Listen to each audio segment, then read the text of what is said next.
Hello and welcome to the Grounded Awakening podcast, conversations connecting science and intuition, real life lessons from real people, real professionals who've had experiences that help them awaken to the truth of what they need and what is needed to thrive in their profession. These are conversations to help us evolve and awaken to what we need to be grounded yet spiritually awakened in life, in parenting, in education, in healthcare, and in the way we interact with the world around us.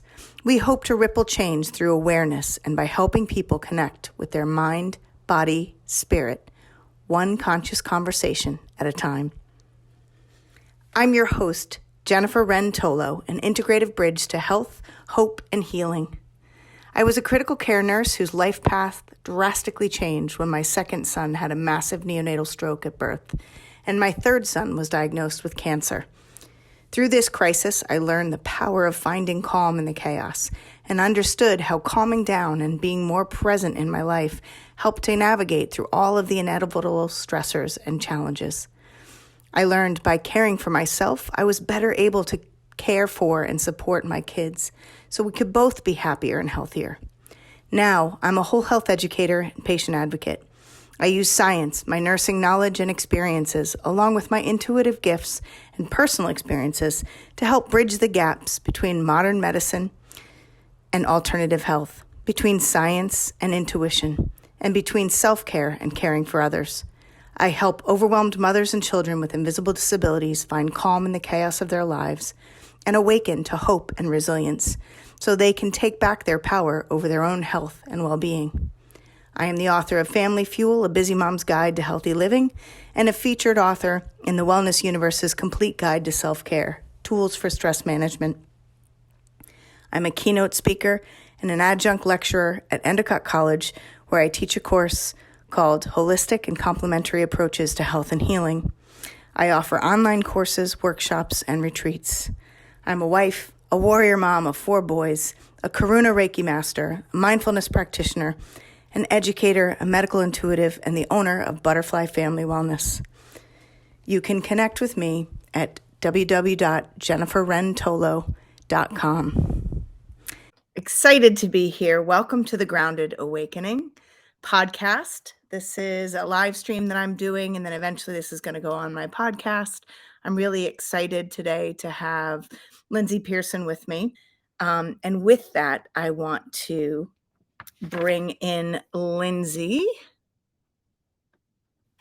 Hello, Lindsey. Hello, how are you? I am well. Welcome to the Grounded Awakening podcast. Just want to give a little intro to you. If you give me one moment, I was just kind of updating people on what the Grounded Awakening is and kind of what I do. And my passion and purpose is really helping people to find calm in the chaos and really connect to their messages of their mind, their body, and the spirit so they can really make the best decisions for them, not just themselves, but for their families. So I'm so psyched to have you here. I was reading your bio. So Lindsey Pearson was a former publicist for the NBA. That's so cool. I can't wait to hear about that. But that you learned what stress is. And I can't wait to hear about how you transition from that to what you do now. But you are the founder of Do You Mindfully, a female-owned corporate wellness company based in New York City. That's where I'm from originally. And you launched that in 2015, and you use mindfulness, yoga, and other time-tested practices to help reduce stress, increase resilience, cultivate more engagement, presence, and excitement in clients' lives. That's amazing. This approach is evidence-based and relatable with a heavy dose of humor. Love humor. Lindsey has worked with the Department of Education, LexisNexis, Deutsche Advertising, as well as busy parents and anxious teenagers. That is definitely my niche as well. So you are a 200-hour certified Kripalu Yoga, Ayurvedic Association, yoga for cancer trained teacher. You're a certified mindfulness facilitator, mindfulness leader. You're the author of The Distracted Detox, a self-care workbook. I can't wait to talk about this. Welcome, Lindsey. Thank you. And I was listening to all of the background that you gave. And wow, what an incredible journey you've been on. So we'll have to have a separate conversation about that. But I'm very excited. Thank you so much for having me. Oh, I'm so happy to have you. It's pretty incredible how our journeys, and it's funny because when I think about everything that people have been through, all the different things, I myself have experienced burnout. I mean, was on the verge of burnout as what I call a warrior mom from being a mom and dealing with those things. But even as a nurse, as a critical care nurse, I remember being very burned out. And this is something that so many healthcare providers are facing right now. So many educators are facing right now, because you get to this point where it's just like, I'm giving, I'm giving, I'm giving, I'm giving. But so often we forget to give to ourselves. We forget to kind of take those pauses. Love to hear what led you to where you are today. Like, how did you get here? I got my dream job. I wanted to be Samantha from Sex and the City, right? And I got that dream job as a publicist, and yeah, crashed and burned. You talk about burnout. It was just a 24/7 job. Yeah. And I did not have the skills to manage. My skill set was drink a bottle or two of wine every night. So that's not that's not a plan. Not a skill. Right. And so it was just a real fast track. I actually got fired from that job 12 years ago this month. I remember it well. And I'm so grateful because it led me to this job. And that was the origin, was kind of Humpty Dumpty, putting myself back together again. I started practicing. Mom took me to Kripalu out in Western Mass, and I practiced some meditation. I practiced some yoga, and I was not really interested in either of those two most of my life. I was a very type A, Me too. go. Yeah. And Me too. I was like, I played basketball in college. I was not really interested in this, but I saw the results. Yeah. And once I saw the results, I was like, all right, Yeah. this seems to be working. So let me keep doing this. And after practicing it personally for about 5 years on my own, I realized, okay, this could actually be a career path. And let me see if I can. And part of the reason I focus in corporate wellness is because my goal is to help me, who I was, who didn't have the skills, the people in corporate America who need help, which is pretty much everybody now. So. Yeah. Isn't it amazing how we really have to get to that place of, and I hate to say broken, but we really have to almost deconstruct ourselves and what we think is the way we're supposed to be. We almost have to get that to the point of exhaustion. I mean, especially for us type A's, for us, go, drive, push through, show up. Because I found that with myself as well. Like, I really had to hit a place where literally I thought I was having a stroke, and I drove myself to the hospital with tiny kids, because I wasn't showing up for myself. I was so busy kind of looking for the next fight and looking for the next fire to put out that I forgot to take care of myself. And it was like, I had friends, dear friend of mine, who kept trying to train me in Reiki and yoga. And I was like, okay, I was an athlete, I played soccer. If I'm not like profusely sweating and out of breath, it's not a workout. Like, I can't do that. Totally. Right. And now I use yoga as a way, not like, I call it fitness yoga and then yoga. For me, yoga is a way to really connect to my body and connect to those messages and connect my breath to my body and tune in, and really that mind, body, spirit piece. That's what I use yoga for now. And then I learned Reiki because my kids needed it. And I was like, okay, I'll do whatever. But it's amazing where we got to get to that place. And what you said about, losing a job and then finding this, is like incredible to me how often a door closes so another one can open, because we'll be going down a path and the universe is like, this is not the right path for you. But we need to go through those things to experience, so we can really feel what it feels like, for it to be like, yes, this is actually it. This feels good. I'm actually happy. I know. Imagine that. Wow, what does that feel like? Yeah. I used to think, this is an actual thought. I used to think happiness was for stupid people. Right? Like, because I mean, that tells you the degree of judgment that I was experiencing. Well, But because I thought if you had the life I had, or you went through the experiences I went through, or you lived in the world, like that, you're not happy. Like the right, life is, what is it? Hell is other people. right. Well, so many people think life has to be hard. Again, we're trying to plow through life with these shoulds and these expectations that either we put on ourselves or other people put on ourselves. But then we realize, gosh, why are there so many people unhappy or distracted? Like they're, especially now during COVID, I really feel like COVID-19 put us all, like, pros and cons to it, but literally brought out a lot of stuff in people and brought out okay, not really happy in my life, whether it's I'm not happy with my job or the way that I'm doing my job. I'm not Mhm. happy with my relationship. I'm not happy with who my kids are and how, my lifestyle is going. And it's like it took those distractions away. Mhm. And we had to sit in our stuff and we had to really analyze and look at, okay, is this the life we want? It's incredible. Absolutely. Yeah. Absolutely. It really, and from the corporate side too, working with my corporate clients, seeing where their mindset has changed too, that before it was like, okay, it's a cool idea. This is a fun thing that we offer our employees, and it looks good for onboarding. Like, hey, our company offers this, versus like, oh shoot, no, this is critical to the health and well-being and the maintenance and the keeping of our Absolutely. employees. Like, it a For the total mind shift. productivity and the mental health for people to show up. Absolutely. It's like I think about translating this to schools and education.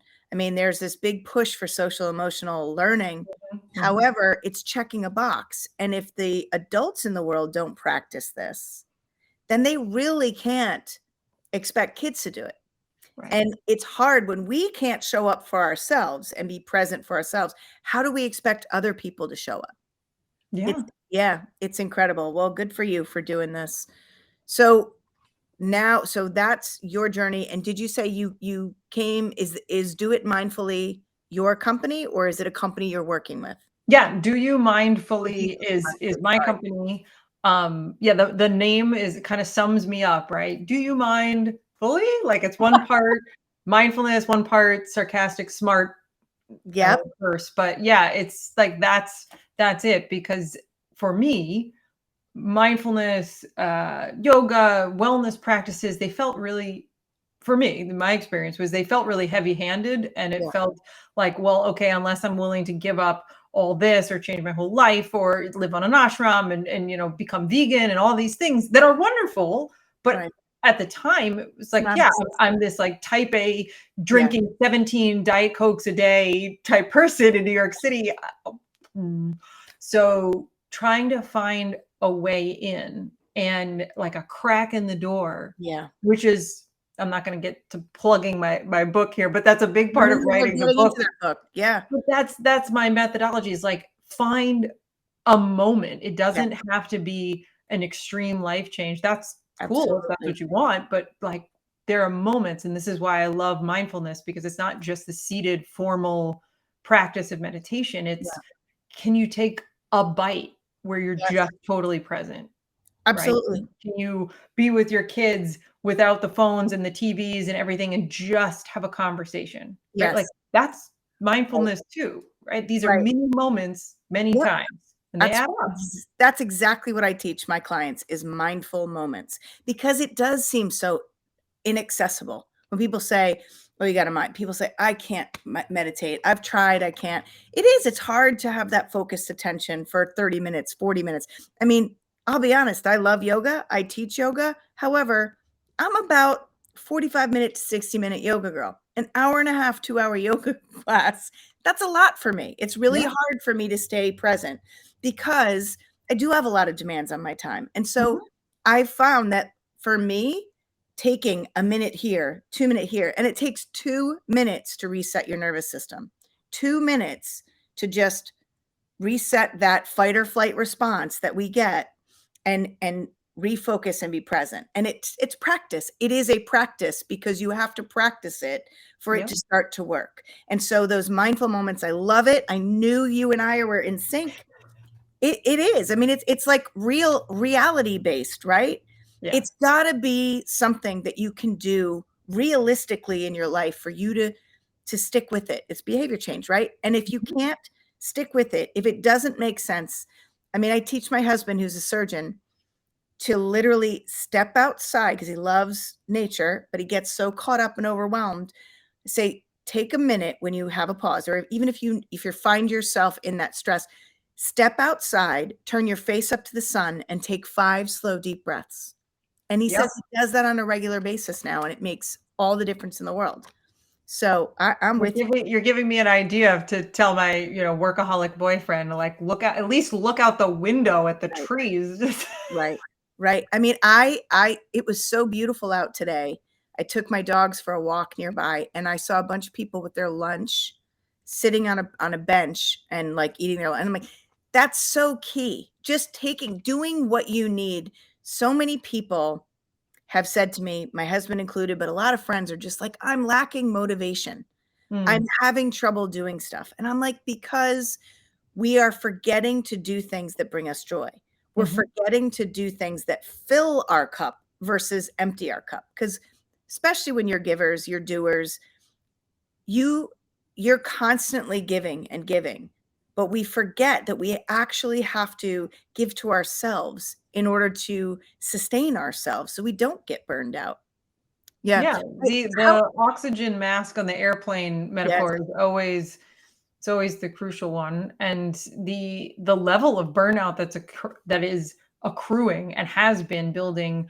I mean, we talk about fight or flight, right? And normally it's like, okay, something like goes up and it comes down, and there's maybe a moment that's intense, like your husband, right? Okay, he's performing surgery that's really intense and then comes down. But for most of us, of course, the origin being like getting chased by a saber-toothed tiger or something, saber-toothed tiger. But these days we are just constantly stressed, bombarded by distraction, noise, social media, 24-hour news cycle, traffic, whatever it is, this constant, and like a pandemic, just that to add fuel to the fire. And so we're up here. And so instead of that, like, things go up, things go down, it's just up here, which is called chronic hyperarousal, right? Which is not as sexy as it sounds.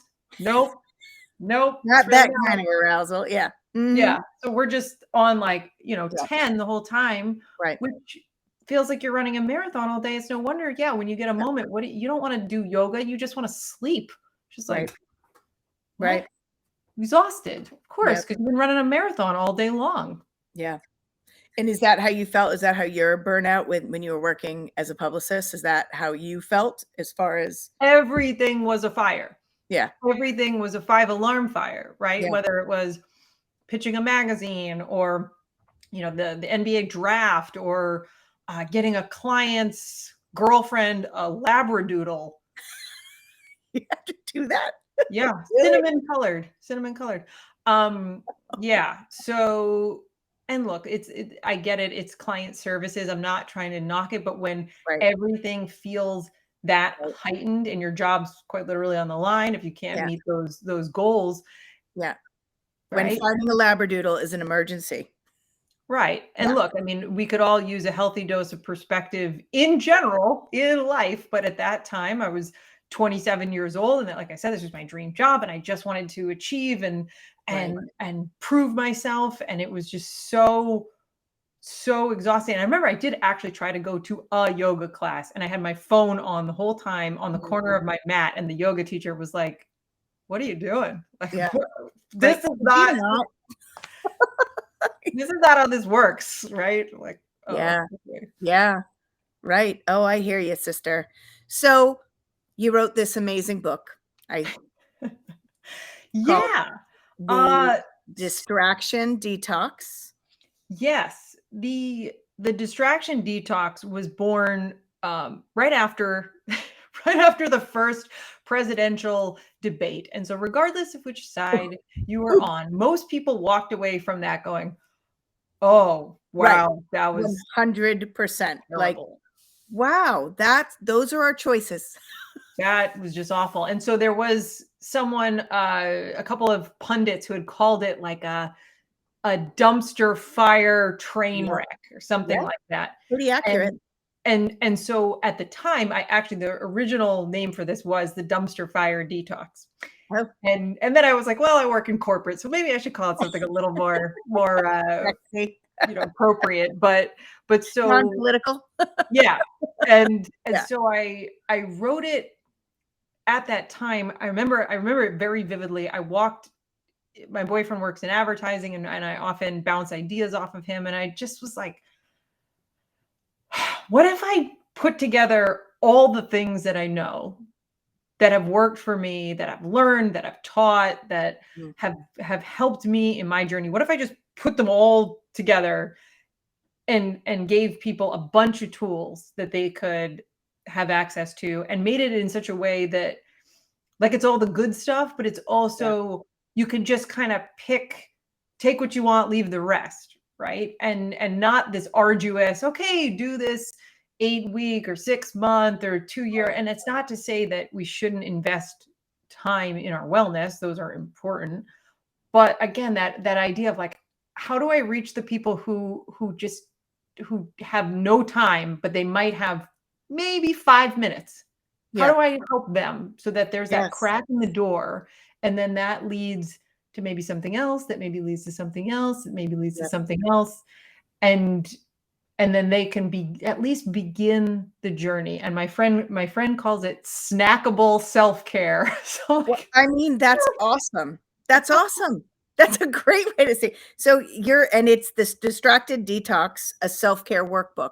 I love that. And I will tell you, many of my audience, my clientele are moms, a lot of moms also that have kids with invisible disabilities, where mm, self-care, it's like you say self-care, people roll their eyes like, oh, mhm, yeah, self-care. We all know we right. need self-care, but it's time. And I Yeah. love I think it's Cheryl Richardson said, time is a creative thing. To say Mhm, you don't have time is to say it's not something you want to do. right. So it's I love the snackable because, and that's where the mindful moments for me came. It's everybody can carve out 1, 2, 3, even 5 minutes to do something to take care of themselves, even if that's just breathing, Yeah. taking some Yeah. breaths, right? So that snackable moments, and it's whether you're in corporate or even the mom at home who has kids lying around, and when you have a child with special needs or invisible disability, you are constantly getting distracted. It's very Mhm. difficult for you to finish doing a task because you're constantly getting interrupted, more so than the average mom. So this is so beautiful, so key. And I love how in you say it's literally you do what you can, however it's there for you to digest and absorb as you can, as you want, whenever, in those snackable moments, like you said. Yeah. Awesome. So No, tell me a little. Yeah. I yeah, the origin, I mean, or the outline rather of the book is a 30-day activity book, right? Like each Hmm. day, I feel like I just want to show people. It's like, Yeah, I just show want me, people to show me. know, like, there's pictures, Yes. right? This Yeah. isn't heavy reading, right? This Yeah. isn't some Can you give us arduous like a thing. sample? What's your favorite thing? Lots of Give us a graphics. little. Give us a Um, little sample, like read something that you think is one of sure, your favorite sure. things, if you don't mind. I love Yeah, that no, kind of stuff. It just is. to It's a great gift too for a new finish, mom. just for me to finish that thought, right I'm sorry. now it's organized to go in order, like each day builds upon itself, but the Okay. next iteration of this is like a card deck where you pick something. So it's like, okay, if I have this moment, I can just pick the thing and it can stand on its own. Because again, Beautiful. if for what you were just saying, it's like, if you're a mom and you have 2 minutes that day, okay, maybe it's not going to be the mindful walk, but it might be the 1 minute breathing exercise. Yeah, Great, right? Like, find the thing that works. right. So, Exactly. um, all right. So one of the things that I love is looking at detoxing the mind. So the first week, I use a lot of gardening metaphors in this. So there's like pulling the weeds, planting the seeds, Yes, yes, cultivating, yes, letting it yes. Yep. bloom. And so the first week is clearing out the stuff first, because it's great to talk about adding self-care, but sometimes you need to get rid of the junk that's in the Yeah. way, right? Yeah. And The so a lot of that distractions. is, yes, exactly. So first you have to notice what's distracting you, right? Yeah. And so one of the exercises that I have in the first week, it's called Detoxing the Mind. And it's becoming aware of your inner monologue. And the way I set it up is that the pages have the prompt, and then we have The worksheet. little worksheet there. And it's asking, what is it that's the thought loop playing all day long? Pay attention, take a few moments, reflect on what are the complaints or the mind junk, the inner critic we might talk about. There's somebody there, there's a voice there, and that voice is not often very kind. It'd be wonderful if we had this like super supportive cheerleader. And some people do. I have met these people, these unicorns, God bless them. Right. But a lot of us have a voice that's going, well, you didn't do that thing, and you should have done that thing, and why didn't you do that? Or it's pointing out at everybody else, I can't believe he said that, and why would he do that, and how come this, right? So it's just, or now you're not going to get this because you didn't do this, so that's out. Yeah, right. Constantly gremlins in the head. Yes. All the time. There's one of my mentors often talks about when we take mindful moments, he points out, when you're in the shower, who else is in there with you? And what he does not mean is any sort of fun adult times. It's like, who are you fighting with? Right? Yeah. Are you arguing with your boss, your spouse, your kids? Yeah. Like, can you enjoy the shower? Your only bit of alone time, or are you just fighting with other people? Right. So in this exercise, the question is first to look at what are the thought loops that are there. Often we have a few on the highlight reel that are just like always there. Oh, right? Yeah. The and stories. So yep. Yeah. And so then the question then is a reflection. Is this a fact or a belief? Yep. Right. Because as someone smarter than me said, the fact is you're sitting, standing, or walking. Everything else is perception and interpretation. Absolutely.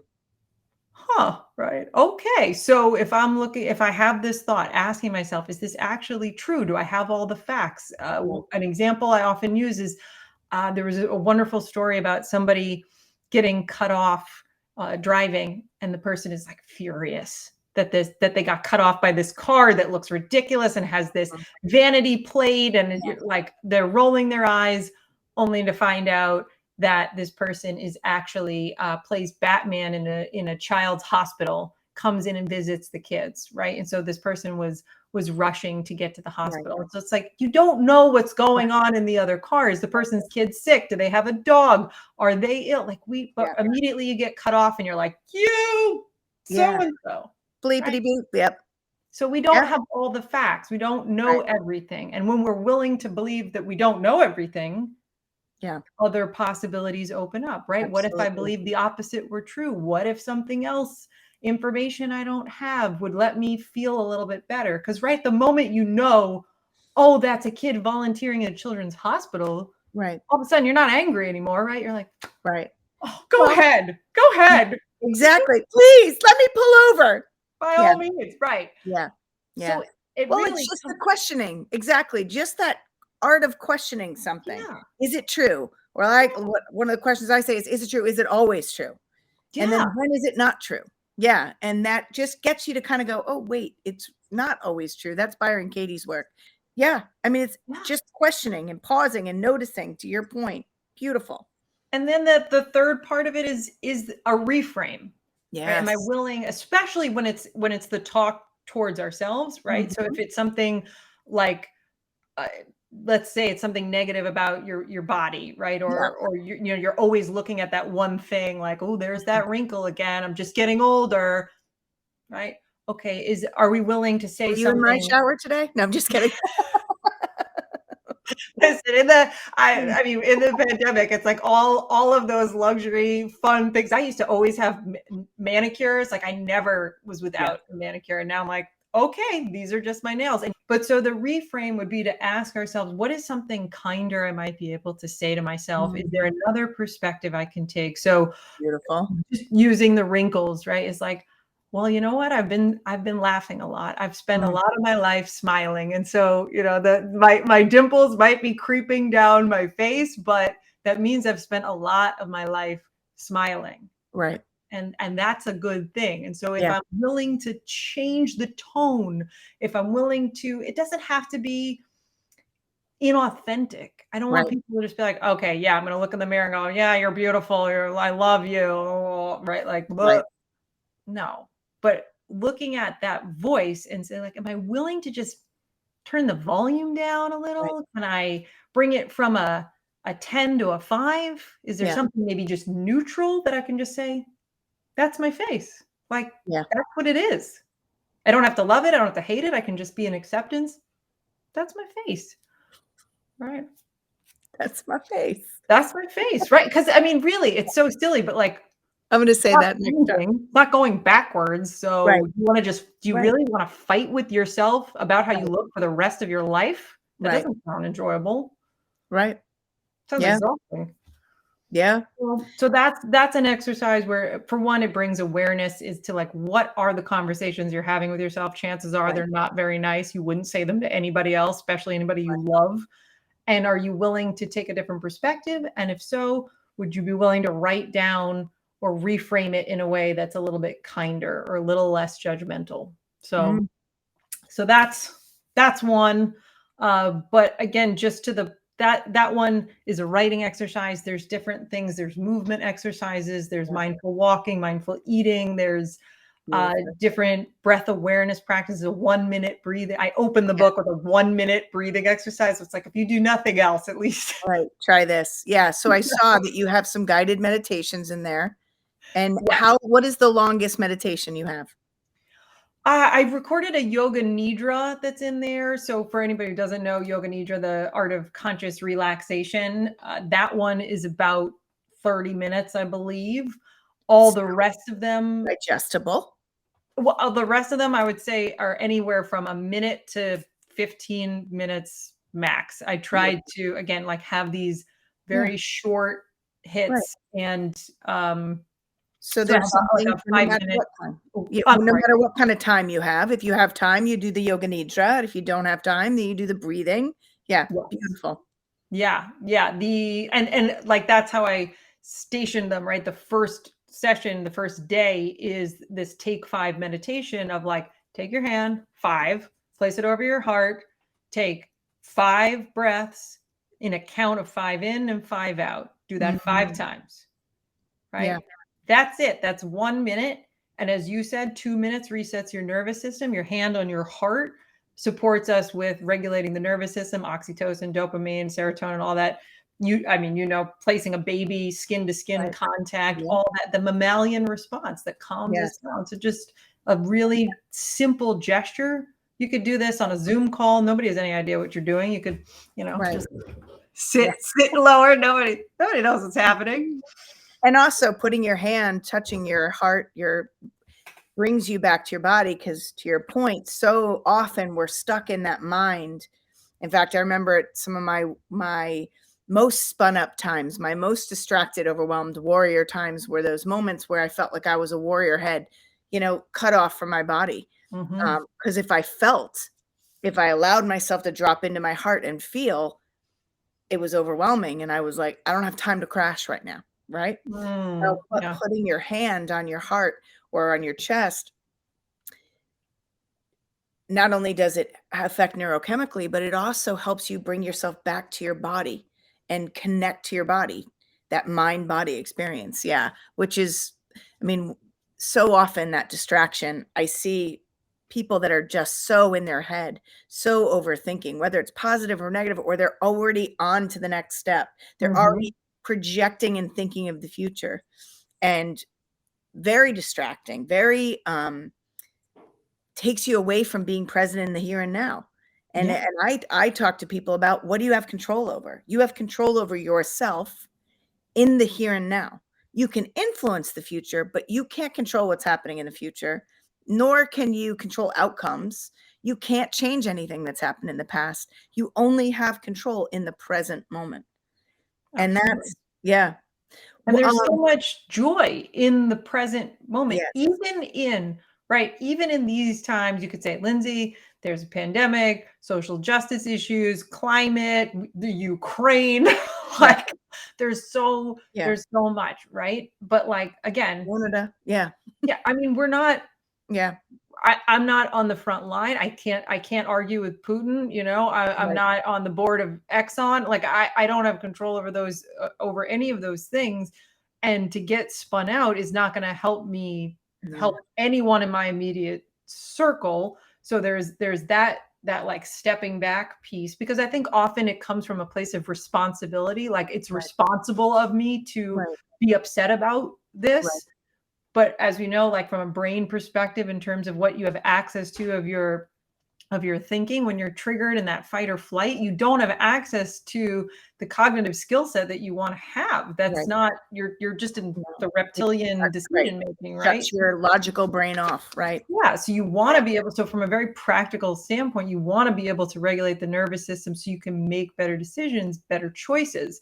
But just if you just ignored everything I just said, right, that there's also, it's like you can hold both. It can be chaos out there, and also we can find really beautiful moments. What the movie American Beauty, right, with the spinning plastic bag. And if you are younger than me and have no idea what I'm talking about, just Google it later. But like the moments where, I'm going to just tell the story that I've told recently, because it stands out. Last year, my father was really, really ill. Thank God he is pretty much fully recovered, but it was a series of a few months. It was just brutal for everyone. Mom, dad, me, it was just rough. And I remember this morning, I was like taking all these phone calls from doctors, and it was like phone call after phone call after phone call. And yet on the corner of 65th and 3rd Avenue in Manhattan, I had the best clementine I've ever had in my life. Like I had this clementine, my client gave me, this 95-year-old woman who was just incredible, gave me this clementine. I was peeling it. I'm like on the phone, and I'm thinking, and I'm worried, and I'm like in the next thing and the next thing. And then I take a bite, and I'm like, oh my God, this is amazing. Like, this is incredible. And it brought me back, like, right, okay, let me enjoy this clementine. I can get back to doctors and the phone calls and everything in the 2 minutes it'll take me to eat this. Like, let me just enjoy this moment. Yeah. And then because that's what allows me to go back and do it. I can take that moment, retreat in, enjoy that, fully be there, then go back out. Right. Those little moments of joy help fuel you for the things that maybe are the more mundane, because it like fills your well. So then you can keep going. Yeah, absolutely. And so one of the things that I know, a lot of distractions, like I was just doing a little research, and they were saying that, I don't know if you saw the movie Social Dilemma, but they were talking. Have you seen that documentary, Social Dilemma? No. Oh, yes, I know of it. Have not seen it. But yes. Well, I mean, it's incredible. Now I have teenagers. I have older kids, and then I have my younger 2 are teenagers, and the phone is amazing to me. And so I was looking at some research, and it was saying the average American checks their phone every 12 minutes, right upon waking. And so and I think about that, like I was thinking about you at yoga, the phone and that social media, it creates an anxiety because we've got this FOMO, like we're going to miss out on something. My brother is, he gets all spun up. He's an educator, and he gets all spun up because of the emails. And as soon as he wakes up, he checks those emails. And I'm like, why are you checking the emails as soon as you get up? And so these are the kinds of things that I feel like pull us into that spin. You have the technology piece, you have the thoughts, you have the distraction, future focused, because we're constantly thinking about the next thing. I mean, can't tell you how many friends of mine have to plan out. They're already talking about summer and planning out summer. And I'm like, can I get through this week first? Right.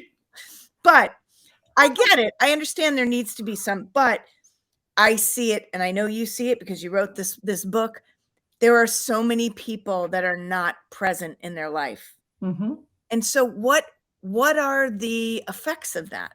What are we seeing? Or what do Oh you my think? goodness. Yeah. Are Yeah. is the impact of that distraction?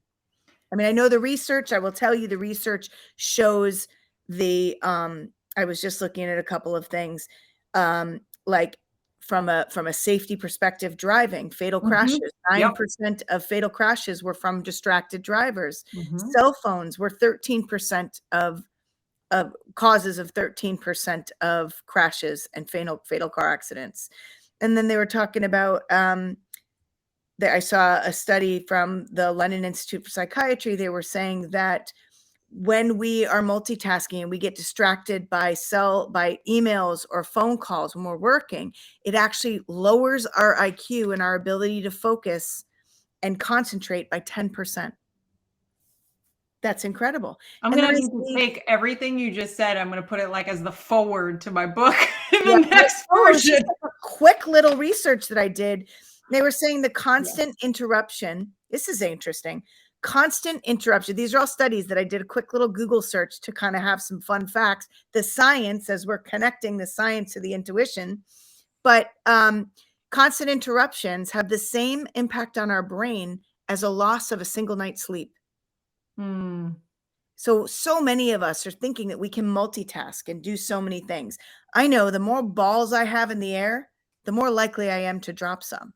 Yeah. And I had to learn to really pull back so I can fully be present in what I'm doing, so I can do a good job at what I'm doing. Parenting, my work, right? If I'm exercising, I used to run sometimes listening to music or listening or even having conversations like and I'd be like, how present am I really when I'm doing that? I need to, like, my exercise time needs to be my time to connect to myself, to my mind, my body, and my spirit. That's my self-care time. There shouldn't be anything else going on, right? So just out of curiosity, what are the things that you are seeing in the corporate world and with your clients that are the impact, and why learning to detox from this distraction and really focus on self and be more present with yourself is so important? Well, I love that you just highlighted the data. I mean, there's tremendous data around the different impacts. There's always one in New York every year. They talk about people who have their headphones on and Oh walk my in God. front of traffic, right? Oh, And or so on there's their phone. There's yeah. Oh my gosh, people it's on their phone that walk. Yeah. I'm seeing the delivery I know. guys, biking down the New York City streets on their phone. I'm like, are you out of your mind? But I worked trauma at New York Presbyterian Hospital, oh, then and yeah. Oh we my would have those delivery guys often. Yeah. Oh my gosh. Yeah, I Yeah. can't even imagine what so yeah, you know those very clear results, but I think Yeah. the smaller ones, like, so most people will probably listen to this and go, "Well, yeah, I'm not an idiot," right? And then Right. they push it to the side. It's to me it's the more the small kind of like death by a thousand cuts where you don't know where you left your keys, right? Yeah. You don't remember where anything is. You can't remember what day it is. Did you send the email, right? Is Tommy's thing due tomorrow or next week, right? Like, Mhm. because when Tommy told you, you were like, "Uh-huh. Uh-huh." Right? Like, I get Uh-huh. arguments about that all the time because people are like, "No, no, no, I'm listening." I'm like, "You're really not. Your brain can't actually absorb long term what I'm saying if you're thinking of something else," right? We've Mhm. seen the studies around multitasking not actually being more effective or more Right. efficient. We're just like doing everything less. We're just doing a lot of things less well. Right. Right? Exactly. And the other piece, again, using actually kind of like the phone as the analogy here is when we stop doing things like what we are constantly looking at, like, oh, if I'm waiting in line at the checkout, I'm going to send this email. I'm going to make sure I get this email, so I'll just take care of it now, right? Instead of just being in the checkout line, because the checkout line's boring and who cares? And why would I want to be present in the checkout line? That's not exciting. It's not a beach in Jamaica. But the problem is our brains, like our phones, need the updating, need the downloading, need processing speed, and they need that time to recalibrate, reset, pull in the information we've taken in all day, reset so that we can go back out. If we are filling the entire day with doing, there's no time for the brain to integrate and process, which is why so many of my clients go, I go to bed at night and as soon as I put my head on the pillow, it's just like, Yeah. right? Like, well, yeah, because your brain never got a break to just take that in. You'd let your phone charge and like you hit Wi-Fi and all of a sudden it's like, oh, updating. But you don't do the same for yourself, right? So taking those moments in the checkout line, taking the moment in the shower, taking a moment here and there to just be in the non-doing. Yes. Allows us to actually do the other things better, right? Or to remember, oh, when I came home, I put my keys here and I put, my bag there. Oh, I remember I grabbed this thing because I was present for it. The simple things. Even just bringing mindful attention to, so here's a little stat, bringing mindful attention to cleaning actually helps us, actually helps us to burn more calories, to decrease our blood pressure, and basically all metrics that were measured. There's been studies and tests around people who work in the cleaning industry when they are told what the calorie count and what the impact is of their activities. So like, let's say vacuuming 125 calories an hour or making a bed 40 calories an hour. When it was posted on the wall, they didn't have to change anything. They didn't like take more shifts or change their diet, just knowing that their activity had impact. And then thus, like, as they're doing it, they're like, oh, this has impact. Mm-hmm. All of their biometric markers improved. Yeah. Oh, right. They lost weight, their blood pressure decreased. And so it wasn't like, oh, they all sat in meditation for 20 minutes. No, they just had mindful awareness that as I'm vacuuming, oh, there's an impact here. Oh, as I make my bed, right? I'm reaching out. I can feel my tricep muscle. I feel my core muscles engage as I pull the sheet back, right? Like they're more connected to what they're doing. Yeah. That had the impact. So paying attention has benefit.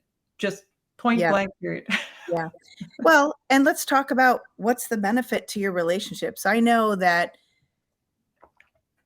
being present, like for me, I don't know, we talk about love languages, right? And for me, quality time is my love language. So I know that giving my children full attention is important to them. It doesn't even need to be like we go for an outing and I'm playing with them or I'm doing something where I'm solely focused on them. It's just giving them my presence, my full attention. Yeah. So they know you're important. I hear you. I see you. So often I see with relationships, I can't tell you how many times I've been at a restaurant and I see families, they're all on devices. Exactly. Even adults at dinner. I mean, that's a pet peeve of mine with my husband when he pulls out his phone or he checks because he gets that ding. And it's like, oh, I have to check that right away. And what we are doing, I feel like when we are doing things like that, we are sending the message of you're not as important as this is. Right. Which isn't true. And I know that's not what our intention is, but we get so distracted by things. And the grand scheme, to your point, as far as asking a question, flipping that script to be like, is this important? Like, is this something that if I don't check this right now? Now I have a rule when I'm out with friends and my kids are doing something or traveling or somewhere, I will tell them right off the bat, I'm just going to glance at my phone a couple of times. I'm expecting a text from my son to tell me that he's there. But other than that, my phone does not come out of my bag, my pocket when I am supposed to be having a nice lunch or something with a friend of mine. So relationships, how does detoxing from distraction help with relationships and the connection that we have? You just hit the nail on the head. I mean, it's communicating to people you matter, right? Your presence matters. I'm interested. There's no place else I'd rather be, that I want to hear what you say. I'm not just waiting for you to be done talking so I can launch into what I say. Like, I'm actually engaged in this as a discourse. But I think everyone in their life has felt when they're speaking to somebody, and whether they had a phone or not, they just checked out. Right. Right, their eyes glazed over. You can like almost see the wheels turning in their head. They're thinking about, ice cream later, whatever, right? We've all had that, and we know how that feels. Yep. Right. And so when we are talking with someone and we're looking at the phone or watching the TV or doing both while, sitting at the breakfast counter, right? Like, okay, the TV's on in the background. I got my phone, I'm drinking my coffee. Like, that does not communicate I value this interaction. Right. I'll say to my husband sometimes, do me a favor and just let me know if you're distracted by something, or if there's something that's on your mind and I'm trying to talk to you, just tell me, give me a minute to finish this and then I'm all yours. But then give me that time. Right. And I'll say that to my kids. I'm in the middle of doing this. I want to give you my attention. Give me 5 minutes to finish this and then I'm all yours. Yeah. And that's it, right? Communication being so key too, because often we feel like, well, I have to do all of these things, so I'm just going to try to do them all at once. And because I'm so spread thin and I can't drop any of the balls you talked about, like the balls are going to drop. Yeah. But we talk, I think these are things we know, the quality versus quantity. So I was in between launching this job, this career, and the publicity. I was a nanny and an assistant for the actress Mariska Hargitay of Law and Order fame. Oh, and heard of her. Yeah, right. Yeah, no big deal. Yeah. She is incredible. And the thing that I learned so many lessons. I actually have a different story about her in the book. Like, I could write an actual book about all the things I learned from her. But one of the things that I really took away was the way she was a present parent. Now, she works 6 days a week, crazy hours. Her schedule was bonkers, right? And she had 3 young children, and there was not a doubt in my mind, nor theirs, how much she loved them. Now, it was not measured by the duration or the quantity of time, because like I said, she's on set, she's working nights, days, weekends, whatever it is. But when she was with them, all there, right? Yeah. Totally present, whether it was 5 minutes between call times, whether it was, hey, just bring them to the set so I can like sniff them, like, really just that. We know what kids smell like. They smell so good. Oh, sometimes they smell good. I have 4 boys. They don't smell so good. But go ahead. These were like, they were 18 months. I get it. That they age. smelled good when they were babies. Yeah. Right. But I take your point. But just that, there was that moment of like connection and quality over it, that she never was ashamed of. Hey, I'm a powerful working woman. I am showing my kids what that looks like, how empowering that is, to see this rock star woman who's not just a fantastic actress, but a director, an advocate, runs a foundation, right? Like the rape kit backlog. She's worked with all sorts of policies, and she's an amazing human. Yeah. And also a present parent. Wow. A present parent. And one thing I also noticed is, for them, not having the TV on all the time. They only had TV in select rooms, and was very, very controlled and measured in those, in the usage of it. Yeah, that's great. This is awesome, Lindsey. And so this book, I do have a link on this. There is a link to getting this book, which is The Distracted Detox, and it is 30 Days of Self-Care Workbook. As we end, I'd love to just highlight, what would you say your kind of top 5 tips for detoxing from distraction and being more present would be? We've talked about breath. We talked about putting your hand on and like that connection. We talked about just putting your phone and things away just for little moments, those snackable moments. What else would you say? One of the things you highlighted, people immediately upon awakening, looking at their phones. Mm, If you can build in, my meditation teacher taught me RPM, rise, P, meditate.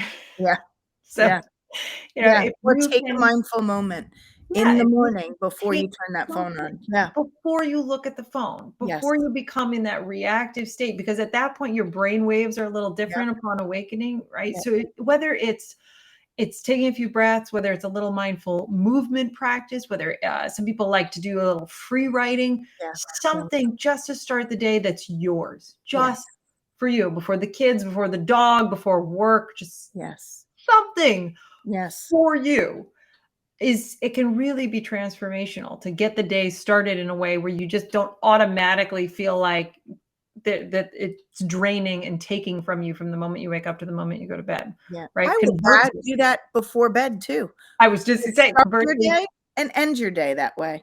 Yeah. absolutely. I like to I like to bookend my day. journal, to brain dump, to get Yeah, all that, to kind of start that, that download and download. So I'm absolutely. not doing it in the middle of the night when I'm sleeping and waking up with this download. Yeah. Right. Yeah. Absolutely. You'll have a lot easier time trying to meditate if you actually let that other stuff out at Yes. some point. Yes. It Yes. has to go somewhere.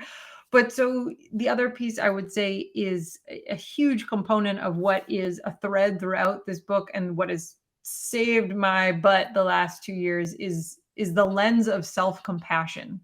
So Yes. that whatever you are doing, if it is through that lens of how would I talk to a friend? How would I talk to a loved one? Can I offer myself that tone of voice, that word choice, that encouragement? Like the way that we speak to ourselves is brutal Yes.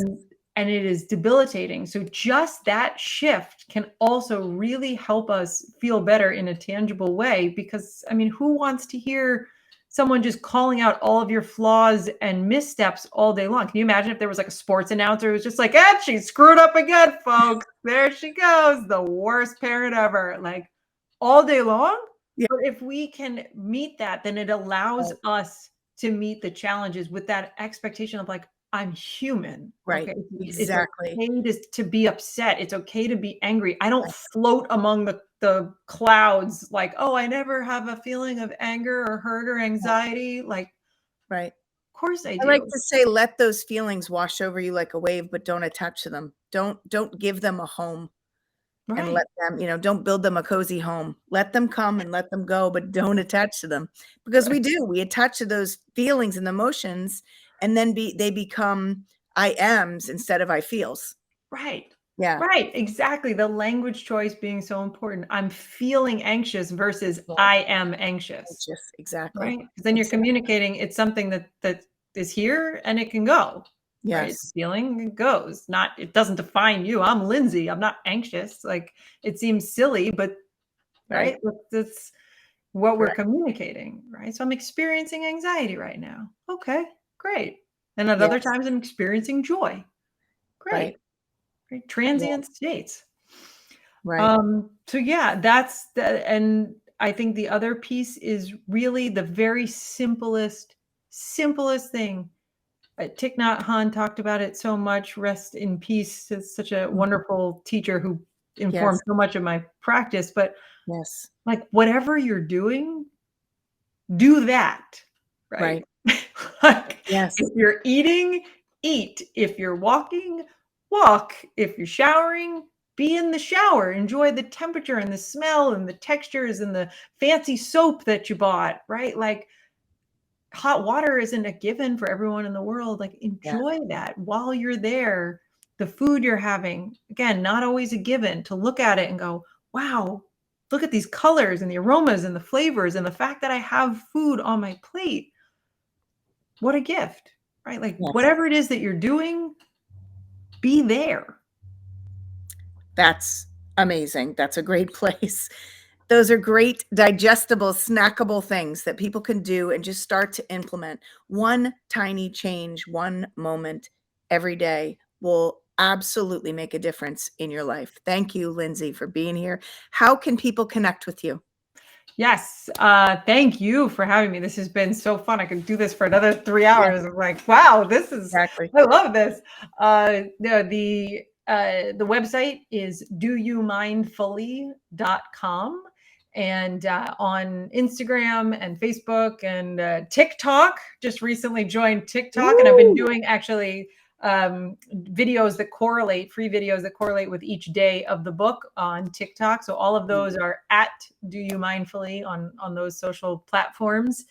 And yeah, please reach out if you liked it, if you have feedback, if there's questions, I'm here. Awesome. Wonderful. And can people access the book from your website? Or I Yes. do have the link in here, but in case you don't see the link and you're just listening to this, you can go to doyoumindfully.com and access the link to this Yep. distraction detox. Yes. Yep. It's in the shop tab. So we have the workbook, and then we also have a digital copy, so an ebook version. So each of them includes meditations and printables and different bonuses that are downloadable files for you to keep. And like I said, hopefully other iterations of like a card deck coming soon. Love that. That's great. Awesome. Well, thank you so much for being a part of the Grounded Awakening. And I look forward to seeing where you go and what else you have, and we'll have you back on. Thank you. Thank you so much. And thank you for the work that you and your husband do out there, keeping us all safe and healthy. And thank you for this platform. What a beautiful space to be in. So thank you for creating this. Thank you. Awesome. All right. Well, stay tuned because we will have another episode of the Grounded Awakening and coming up. And in the meantime, just keep connecting, keep trying to keep your feet on the ground where you reach for the sky. Be well, everyone.